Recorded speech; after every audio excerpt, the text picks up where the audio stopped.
Assalamualaikum, magandang araw po sa lahat ng aking manonood. Kumusta po kayo?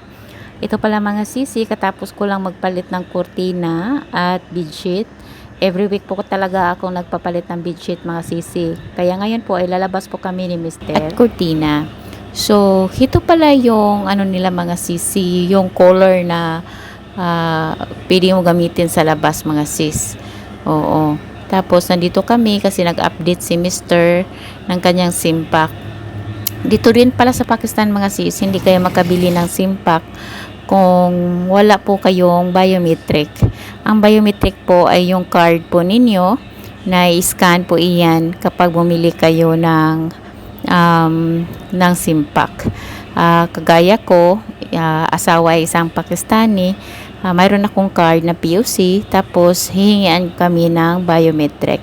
So dito sa labas mga sis ay medyo mainit na po talaga ngayon kahit 5 p.m. na dito sa Pakistan. So bumili kasi ako ng pilon at mga kagamitan ng aking tinatahi at naghintay ako kay Mister kasi dumaan kami dito sa bangko. Ayan. So, habang nasa labas ako mga sis, ramdam ko pa rin yung init kahit 5 p.m. na dito. Dito lang pala kami ngayon sa loob ng community. At ito palang color mga sis ay parang nasanayan na po namin. Tapos ito po ang tinatawag nila charpay. Pwede ka po dyan humiga at magtambay kasi may hangin naman po. Ito pong color ay napaka malaking tulong po ito lalo na kung mainit. Tapos, habang wala akong ginagawa, so tinatapos ko muna yung tinatahi ko. Busy pa rin mga sis. So, gusto ko lang i-share sa inyo mga sis. Dito pala sa Pakistan ay dati palagi akong gumagamit ng hair straightening. Yun bang plan sa mga sisi ba? So, nung umuwi ako ng Pilipinas mga sis, ay namatay yung buhok ko. Oo. Kapag everyday mo kasi ginagamit yung pagpaplansa ng buhok mga sisi, ay unti-unting mamamatay yung buhok mo, nagiging dry at namamatay talaga siya. Kaya nung nandun ako sa Pilipinas, nagpa-treatment ako sa buhok doon. Tapos napansin talaga ng bakla na nagpa-riban ako dati. At ito pa. Tapos sabi ng bakla ay dati daw maganda yung buhok ko. Ngayon daw ay para siyang namamatay at matigas. Kaya nung bumalik ako dito sa Pakistan, hindi na talaga ako magamit ng hair straightening mga sisi. Ayan. So, ito mga sisi ay order ng aking customer. Na-deliver ko na po ito at nasuot na po ito ng aking customer. Ang customer ko pong ito ay dito po sa Lahore mga sis. Ang design po na iyan ay base lang po sa gusto ng aking customer. At ang tila po niyan ay hindi po siya talaga mainit mga sis. Blonde po ang tila na ito na para po ito sa summer collection. Tapos siya lang din po ang nagpili ng kanyang kulay at design. At ito din pong isa ay order din po ng aking customer. Na-deliver ko na din po ito. Ayan. So, base po sa mga design, ay ito po ay ang gusto ng aking mga customer. Sinusunod ko lang po ang mga details na gusto nila at tinatahi ko po ito. Ganyan po talaga mga sisi kapag isa ka pong mananahi at para po maging masaya ang aking customer. Ayan. So, ginagamit po ng customer ko na ito nung Eid mga sis. Ito kasi ang trend ng mga sinusuot dito sa Pakistan. Maganda pong tingnan ang isang babae na nagsusuot ng shalwar kamis. Napaka-formal po at makikita mo talaga yung aura. At ito din ay order ng aking kabayan na dito sa Lahore. Mostly po ay mga OFW. Ito din po ang design na gusto niya at ang tela ay para sa summer collection. Mostly po sa mga customer ko ay malalayo po ang kanilang mga bahay. May iba po ay nasa Rawalpindi, Islamabad, Peshawar. At ito naman po mga sisi ay malaking tulong ito para po sa init. Ito po yung charpay na hinihigaan namin. At dito kapag umaga ay no-open ko po yan pati yung window doon para mag-crossing yung hangin. Ito ang ginagamit namin. At ang color po kahit mag-blackout siya ay pwede po siya na gamitan ng UPS. Ganyan po talaga dito mga sisi. May UPS kasi kami mga sisi. Malaking tulong po ang UPS pag wala pong kuryente kasi minsan nag-blackout. So tuloy-tuloy yung tahi ko. At itong mga tela na ito ay tela ng aking customer. Binabad ko siya tapos ngayon ay sinasampay ko para magiging dry. At saka ko na po ito plansahin at tabasin. So nagluluto muna ako ng lunch mga sis at ito po. Ganyan po talaga dito mga sis. Ang rice po ay binababad, pati po yung munggo. Oo, ang munggo po ay para po siyang hinahati. Tapos magluluto rin po ako ng tinolang manok na native. Alam niyo po talaga mga sisi, dito po talaga sa Pakistan, minsan po talaga ay nagtataka sila bakit palagi kaming kumakain ng rice ng anak ko. Morning ay yung anak ko cereal, parata, ako din parata minsan. Tapos ano lang, chai at tapos bread. Tapos ginaganito ko yung munggo mga sis kasi itong munggo na ito ay parang hinati siya. Tapos marami siyang mga balat-balat na ganyan. Kaya kinuha ko siya, nilinisan ko siya. At dito po talaga sa amin sa Pakistan mga sis ay paborito po talaga ng asawa ko ang dal. Isa po siyang beans mga sisi. Maraming klase ang beans mga sisi. Pero sila satisfied na po silang kumain ng beans na sabayan ng kanin at minsan naman ay roti. Hindi katulad sa atin na kahit may munggo tayo ay kailangan lagyan natin ng isda or kunting sahog, 'di ba? Ganun talaga mga sisi. Kaya ako talaga hindi ako masyadong nasanay sa ganyan. So ang gusto ko, kumakain ako niyan, pero nagsasabaw ako ng manok kasi yung anak ko ayaw kumain ng beans. At ito po ang hinahalo namin sa aming beans na niluto. Ang tawag po nila ay dal. Ito po ay kailangan po talagang i-grind ng onions at ito po ang green chili at i-grind din yung tomato. Tapos nilalagyan ko na yan ng chili powder, turmeric, at black pepper at cumin powder. Ganyan po ang klase ng pagluto dito sa bahay sa dal. Oo. Kasi para po talaga manunuot yung mga lasa at spices during na pinapalambot ko yung munggo mga sis. Oo.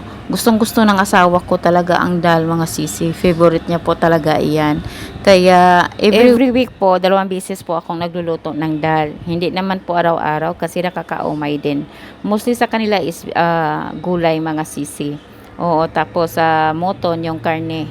Dito pala sa kusina mga sis, pag ting-init ay sobrang init po talaga. Papawisan ka talaga mga sisi. Kaya ako po, kapag nagluluto ako, dapat talaga is umaga. Yun bang kailangan kong magluto ng mga 10 AM. Pagkatapos pong maglinis, yung tumutulong sa akin dito ay naghihinto po akong magtahi at magluto na po ako para dire-diretso na. Kailangan kong magluto kasi para naman ay hindi masyadong tanghaliin. Kasi after kong magluto mga sisi, mga ilang minuto lang ay maliligo na ako. Kasi napakainit talaga mga sis. Iba yung init niya sa Pilipinas pag ganitong summer mga sis, lalo na sa kusina. Ano talaga, para kang maliligo ka talaga pag nandito ka sa loob. Pag mayroon kayong solar, ay pwede niyong kabitan ng aircon sa sala, tapos sa kusina. Pero dito kasi sa bahay mga sisi, ay hindi kasi kami pwedeng mag-connect ng solar sa taas kasi nagre-renta lang po kami dito sa bahay. Kasi once na mag-install ka ng solar, malaki po yung bayad ang mag-install ng solar dito sa Pakistan. Tapos kapag kailangan mo nang mag-transfer ng ang bahay ay kailangan mo namang kunin iyon tapos ipa-install ulit. So magdouble na po yung gasto. So nung bumili si Mr. ng solar ay pinagamit niya sa anak niya kasi yung anak niya ay kakatatapos lang ng bahay. Nagpakabit kasi sila ng solar. Kaya binayaran iyon ng asawa ng anak niya at nagdesisyon sila na hindi na lang magpa-connect sila si Mr. ng solar. So ang teknik po talaga dito sa Pakistan, kailangan mong magluto ng maramihan. Kagaya ng ginagawa ko, 2 klase yung niluto ko. Ito, sabaw ng manok at ito po ay beans or dal. So, para naman ay diretso na ito sa dinner mga sis. So, habang magluluto ako ay naglilinis po talaga ako sa mga kalat-kalat sa kusina. Ganyan po talaga ako mga sis, sinanay ko na po yung sarili ko. Ayan, assalamualaikum po mga sister at mga brother natin dyan. Kumusta po kayo mga sis? So, pawis na pawis. So, dito sa Pakistan mga sisi, kapag summer, ay napakainit po talaga sa kitchen. Hindi kasi pare-pareho yung iba. Yung iba kasing mga Pilipina dito na may asawang Pakistani ay may aircon yung sala nila kasama na yung kitchen. Dito naman sa amin mga sisi, ang aircon ay nasa kwarto lang. Kasi alam nyo na, hindi naman kami gumagamit ng solar. Mahal ang kuryente dito sa community namin mga sisi. Sobrang mahal. Kaya kailangan talaga nating magtipid. So dito sa stitching area ko, may aircon dito. I-on ko lang siya kapag kasimula kong magtahi. I-on ko siya ng mga half hour lang na para bang tamang-tama lang na lumalamig siya. Tapos gumagamit na po ako ng ceiling fan. Pag dumating talaga na extreme na yung init, doon gumagamit na ako ng AC kapag hindi kaya. Kailangan talaga nating mag-budget mga sisi kasi napaka-crisis po ng panahon. Tapos sa sala namin, dalawang ceiling fan, tapos isang electric fan. At tuwing umaga, nag-on na ako ng cooler, yung pinakita ko sa inyo mga sisi. Oo, para hindi masyadong mainit yung sala. So, iyon lang po yung ginagamit namin sa umaga. Kapag nag-standby yung anak kong lalaki doon, isang ceiling fan lang yung ino-on niya. So, makasurvive na habang ang init ng tag-araw, no? Kasi sa gabi, ngayon ay hindi pa masyadong mainit yung singaw. Ayun lang talaga kapag gusto mo mag-survive dito. Yung iba kasi mga sisi ay gumagamit sila ng solar. Hindi rin madali magpakabit ng solar mga sisi kasi mahal yung magpa-install ng solar mga sis. Oo. So, hindi talaga lahat na maka-avail ng ganyan. Dito kami sa bahay ay nagre-rent lang kami. Dati ay gusto magpakabit ni Mister. Bumili na nga sila ng solar para ikabit. Kaso ay nagre-rent kami. Kapag nagre-rent ka kasi, magpakabit ka ng solar. Tapos kung gusto nyong mag-transfer, ay ulit magbabayad ka na naman para mag-install. So, napag-isipan ni Mister na huwag na lang. Binigay niya sa anak niya yung may bahay talaga. Nung pagkatapos ng bahay ng anak niya, binigay niya yung solar at binayaran yata nila. Tapos yun, fully solar sila doon. May aircon yung sala nila, pati kusina, pati yung tenant nila sa taas ay free na rin sa kuryente. Oo, swerte yung nagrenta sa kanilang bahay. Maliit lang yung bahay nila doon, nasa 100 square meter. Sa taas, may nakarenta. Sa baba, walang tao kasi bumalik sa ibang bansa yung anak ni Mister. Katapos ang bahay nila mga sis. Tapos mga sisi,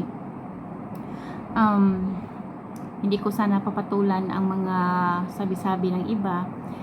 Marami talagang mga kababayan natin na nakapunta sa ibang bansa. Tapos marami ding mga mababasa mo online about talaga sa mga mabaho, no? Yun talaga ang pinaka nila talaga kapag asawa mo ay Pakistani, Indian, Bangladesh, Nepali, mga ganito ay include na iyan sa tinatawag nila na itik. Sabi talaga is mabaho. Sa mga ganyan diskriminasyon ay marami na talaga ako na-encounter na ganyan kahit doon pa sa amin. Kasi kami na Mister ay nag-meet lang sa Pilipinas kasi pinuntahan niya ako. Wala kasi akong idea sa mga amoy-amoy na ganyan. Kasi mga sisi, yung mga kabayan nating mga Pilipina ay naka-encounter na talaga, lalo na yung nakatrabaho ng Middle East, doon talaga may encounter mo. First experience ko talaga, first meet namin ni Mister, wala naman talaga siyang amoy. Oo, promise, wala talaga siyang amoy. Tapos, yung kapitbahay namin, siyempre, nakatrabaho siya ng abroad. Nagtanong talaga siya kung mabaho ba, ganun. Siyempre, ay hindi mo talaga yun makontrol yung diskriminasyon ng tao. Nasa tao lang talaga iyan. Ang tanong ng iba, dahil siguro sa kinakain, parang sa tingin ko ay hindi. Oo, parang hindi sa kinakain. Kasi, Nung pumunta ako ng Abu Dhabi first time, nanibago din ako mga sisi. Kasi connecting flights ako doon eh. Doon ako nag-stop sa Bahrain. Oo. Nung una ko talagang biyahe papuntang UAE, na connecting flight ako. Cebu to Manila, Manila to Bahrain ako, tapos Bahrain to Abu Dhabi. Kaya mga sisi, nasabi ko talaga na pag first time mo, manibago ka talaga sa amoy. Oo, may mga amoy talaga, mga Arabs, mga ganun. Kahit mga ano-anong lahi. Doon ko na first time yung na-experience ang amoy. Kasi sa asawa ko, wala naman siyang amoy, mga sis. Matagal siya nagtrabaho sa UAE, mga sis. Nasa 37 years na siya doon nagtrabaho that time, no? So, yun mga sis. Nung nakaamoy ako ng ganun, ang amoy ay pumapasok talaga sa, parang pumapasok siya sa, ano natin, sa katawan. Para bang pumupunta sa tiyan, para kang mahihilo, mawala ng lakas, ganun. Oo, kasi first time natin napaka-strong talaga ng mga amoy-amoy ng mga tao doon sa Bahrain. Kasi nag-mix na mga Indian, Pakistani, mga Bahraini, mga ganun ba. So, first time yun ha, nung dumating ako sa Abu Dhabi, syempre, nagrenta si Mr. ng kwarto. Hindi ko pa na-experience yung mga flat-flat. Hindi ko nga ma-imagine na ganun pala yung mga bahay-bahay sa UAE. Now, hindi katulad sa Pilipinas ba na may ano talaga, may roof. Ganun. Sa kanila kasi sa semento lang, diretso na parang building-building lang. Flat ba? So, first time ko na-encounter ng ganyan. Nang nakasakay din ako ng elevator doon, syempre mix yung mga tao. Mayroon talagang mga amoy. Oo, mga ibang lahi, mga may amoy talaga. Lalong-lalo na nakatrabaho na ako doon sa UAE, mga kasamahan ko sa shop kasi ang trabaho ko doon is sa boutique, 'di ba, ng mga gown. Mga kasamahan ko ay may amoy talaga sila. Oo, yung Indian, yung Pakistani doon. Kasi sino namang hindi mangangamoy niyan? Yung damit nila, mga ano ito ha, mga ordinaryong mga trabahante. Hindi sila naliligo everyday. Tapos yung damit nila na pan-duty, hindi sila nagpapalit. Yung iba, yung kasamahan namin ha, hindi sila nagpapalit kinabukasan. So it means Friday lang sila nagpapalit. So kapag nagluluto sila, yung amoy ng niluluto, kasi maraming mga spices, 'di ba? Didikit iyon sa damit natin, plus pawis pa lalo na kapag summer. So yun talaga, nangangamoy talaga. Oo, kahit ako man sa sarili ko kapag nagluluto ako, tapos dumidikit yung niluto ko, tapos kapag hindi ako nagbihis, tapos papawisan ako, iba talaga yung amoy natin. Oo, kaya ako talaga dito sa Pakistan, 3 times a day ako nagbibihis. Totoo yan kasi grabe yung pawis ko. So, pag ganito, duty ako sa tahi ko, saka na ako magbihis. Kapag lalabas kami ni Mister, magbibihis ako. Tapos, pag matulog na rin kami, magbibihis na rin po ako ng damit. Oo, maliligo ako, tapos magbibihis ako. Kasi para presko. Kasi pag summer kasi, masarap yung tulog kapag naligo ka. Oo, ganun talaga mga sisi. Kaya yun talaga ang rason, hindi po yan sa pagkain nila. Tapos, sa napapansin ko kasi, ay nung dumating ako talaga dito sa Pakistan at na-meet up ko yung mga family ng asawa ko, sila talaga mga sisi, may hygiene talaga sila. Oo. Kasi yung family ni Mister, para bang yung lolo niya ay may ano siya, para siyang imam. Nagtuturo siya ganun about sa kalinisan. So parang na-adapt yun ng pamilya nila. Lahat ng mga kapatid niya, pag pumunta ka sa bahay, malinis. Oo, tapos pag na-meet up mo sila, wala silang amoy. Gumagamit din sila ng deodorant, yung mga anak ni Mister.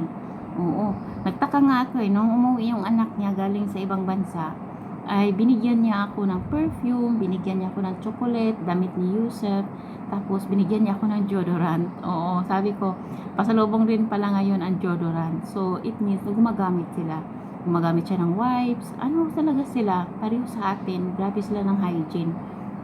Naliligo sila. Mga anak ni Mister.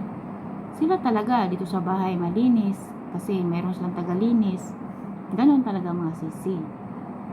Tapos, pag na-encounter mo yung mga ordinaryong tao, kagaya yung mga tagalinis, mga nasa village, makikita mo talaga na ano yung hygiene nila, para bang hindi masyadong yun bang hindi katulad sa atin. Pero hindi lahat ng Pilipino ay malinis, kasi Pilipino din ako eh. Tapos ako din, mananahi ako. Marami akong na-encounter na kapag pumunta ako sa mga bahay-bahay, hindi lahat na mga Pilipino o Pilipina ay malinis sa bahay. Totoo yan. At hindi rin lahat ay naliligo araw-araw. Ganun talaga mga sisi. At aminin natin, may putok din ang mga Pilipina at Pilipino. Kaso lang, hindi talaga marami. Kunti lang talaga. O diba? Kaya, yan talaga ang number one. At isa po mga sisi, kapag mga Muslim talaga mga sisi, kapag lumabas, mostly, yun talagang napaka-religyoso. Hindi po yan sila gumagamit ng perfume sa labas. Oo, kasi mayroon sa religion yan na para bang hindi din maganda na gagamit ka ng perfume sa ibang tao. Gumagamit na sila ng perfume sa loob ng bahay. Oo, kasi parang haram daw yata yan na magamit ka ng perfume para sa mga lalaki. May mga ano sila niyan, mayroon silang paniniwala na ganyan. Yung iba ba, kaya hindi sila gumagamit ng mga pabango, mga ganon. Kaya ganon talaga. Pero yung mga modern na talaga na mga tao dito, grabe, ang mahal ng mga perfume nga eh. Oo, mayroon talaga yung mga mayayaman, mga professional ay na-adapt talaga nila ang kalinisan. O ganun ba? Kaya minsan talaga kapag naka-encounter ako ng mga Pilipina na sabihan ka, mga itik, mga dugyot, mga mabaho, ganun talaga ba? Hindi mo sila masisisi kasi yan siguro ang na-encounter nila. Pero grabe din yung iba ka-judgmental. O di ba mga sisi? Kaya minsan din po, kapag hindi tayo kumakain ng tamang oras, nalilipasan ng gutom, yung amoy po natin yun bang amoy natin pag nagsasalita tayo ay hindi nanggaling sa bibig, nanggaling na sa tiyan. O lalo na yung may mga ulcer, ganun ba? Kaya hindi natin maano talaga yung tao. Kami naman ni Mister, kapag nag-asawa kayo, lahat ng bagay ay may na talaga konsiderasyon ng mag-tolerate ka ng mga bagay-bagay. Ganon ba? Kapag mahal mo ang isang tao talaga mga sisi, hindi mo mapapansin ang mga bagay na, alam mo yon, kahit kunting bagay lang. Oo, yung asawa ko, minsan tinatamad niya maligo. Pinagsabihan ko talaga, maligo ka kasi para magiging fresh. Oo, lalo na kapag mainit ang panahon, para iwas ang pati yung anak kong lalaki. Yung anak kong lalaki, sa atin kasi yan lumaki. Siyempre, Pilipina tayo, na-adapt talaga. Ako kasi ayaw ko yung hindi maliligo araw-araw para yung utak, mag-alburuto kasi yung utak, lalo na kapag summer. Oo, kung pwede maligo 2 beses sa isang araw talaga, kasi para magiging presko ang pangangatawan. Kasi kapag hindi, parang ang utak mo nag-aalburuto, mainit ba. Kaya hindi po talaga sa mga tao. Pag nalaman na Pakistani yung asawa mo, diretsahan ka ng pagtawanan na itik ang asawa mo. Ang nagsasabi naman nun, para namang perfect. Pabayaan na lang, hindi na lang papansinin. Ang importante sa bahay ay maayos. Yun lang ba? O diba? Kaya ganun talaga mga sisi. Kapag saan ka dadalhin ng iyong kapalaran, kahit anong gawin mo, kung hindi mo kapalaran na magkaasawa or wala ka talagang magagawa niyan.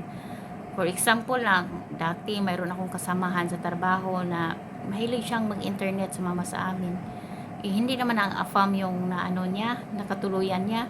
Ang nakatuluyan niya is yung nagbabantay sa internet.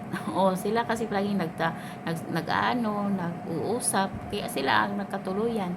Kaya sabi ko sa inyo, kapag about talaga sa mga ngayon kasi nauso na yung mga LDR. Kapag siguro naniwala talaga ako sa faith. Kasi ako dati may kaibigan din ako yung asawa niya isa British o taga UK. Tapos may kapatid yung lalaki ini-introduce sa akin. Hindi ko talaga siya feel. Oo, anong magagawa ko? Hindi ko talaga feel. Bata pa ako noon, 22 pa ako eh. Tapos, sabi ng kaibigan ko, bakit ko talaga nagustuhan tong naging asawa ko. Matanda pa sa akin, Muslim daw, tapos hindi naman kayamanan. Sabi ko, wala akong magagawa eh.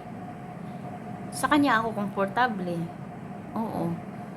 Yung kapatid ng asawa niya, mayaman nga, ganun. Hindi naman ako komportable doon. Kapag nagsama nga kami, kumain kasama sila, parang naiilang ako eh. Kahit anong talagang gawin ko, hindi ko talaga kaya. Oo. Parang hindi ako komportable na kasama sila. Oo, mga British ba. Hindi talaga ako yayamanin na ng kapalaran mga sis. Dito talaga yung kapalaran ko ba. So, ganun talaga. Ang ating buhay talaga bilang babae ay hindi natin masasabi na dapat ang asawahin ko ay si Poncio Pilato, ganun. Kailangan talaga gawin ko ganito. Hindi mo hawak yung puso ng tao. Hindi ka pala gusto. So, wala tayong magagawa. Ang pag-aasawa kasi ay connected iyan sa damdamin. Kapag ang tao ay walang gusto sa'yo, ay hindi talaga kayo magtatagal. Ganon talaga. Kasi kapag kayo talaga, kahit anong away ninyo, in the end, yun, kayo pa rin. O, kagaya namin, mag-aaway, magbabate, ganon. Kapag kulang kami sa damdamin dalawa, matagal na kami naghiwalay talaga. Ganon talaga. Yun ang pinaka-importante sa isang relasyon talaga mga sisi. Yung mayroong connection sa isa't isa. Oo. Yun bang sabihin mo na mahal kita, hindi lang physically, kundi mahal ko yung soul mo. Parang soulmate ba? Ganon talaga, kinikilig ba? Pero pag sinabi mo talaga na kailangan ko talagang asawahin yung mga Amerikano, mga puti, magdasal ka na lang na hindi naman lahat ng mga Amerikano ay mayaman.